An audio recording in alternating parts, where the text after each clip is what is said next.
மீனா இன்னும் அப்படியே தான் இருக்கா? கிறிஸ்தவ மதத்துக்கும் இயேசு கிறிஸ்தவுக்கும் சம்பந்தமே கிடையாது அமாவாசை. மதம் மனுஷன் கண்டுபிடிச்சது. இயேசு கிறிஸ்து மதத்தை உருவாக்கல. அப்படி பைபிள்லயும் சொல்லப்படல. கிறிஸ்தவ மதத்துக்குள்ள மீனாவை வர வைக்கிறது பெருசு இல்ல. அவ கிறிஸ்துவுக்குள்ள வரணும். இயேசு கிறிஸ்து மதத்தை பின்பற்ற சொல்லல, தன்னை தான் பின்பற்ற சொன்னார். மதம் மாறுங்கன்னு சொல்றதுதான் மதம் மாற்றம்.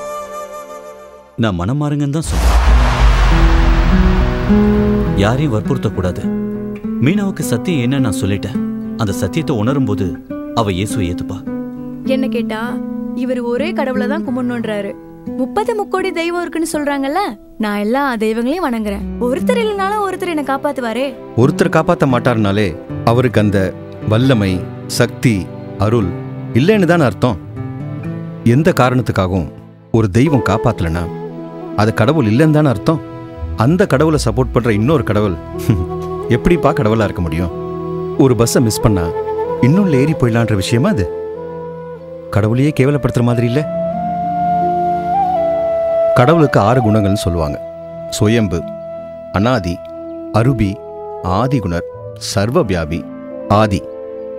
அதையும் 3ஆ சுருக்கி எல்லாம் வல்லவர், எல்லாம் அறிந்தவர், எங்கும் நிறைஞ்சவர்னு சொல்ல ஆரம்பிச்சாங்க. இந்த குணங்கள் எல்லாம் இயேசு கிறிஸ்து ஒருவரிடமே இருக்குங்கிறத ஆராய்ச்சி பார்த்தா தெரியும். அதுக்கு தான் பைபிளை படிச்சு தியானிக்கணுங்கிறேன். அவரை ஏத்துக்கிறதுல என்ன பயம்?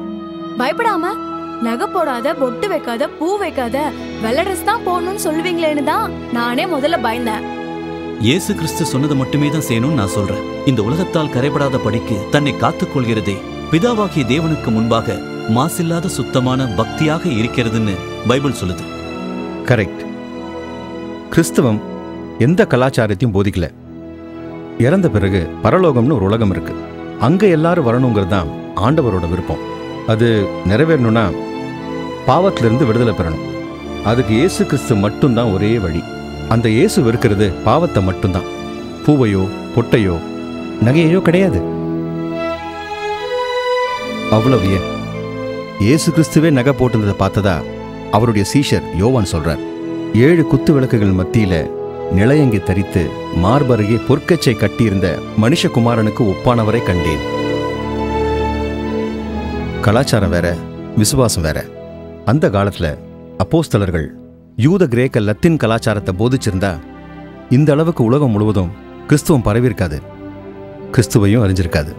அப்புறம் எப்படிங்க இந்த மாதிரிலாம் பிரிஞ்சாங்க? மனுஷன்தான் காரணம். இயேசுவை விட்டுட்டு மதத்தை பிரச்சாரம் பண்ண ஆரம்பிச்சாங்க, அதனால பிரிஞ்சாங்க.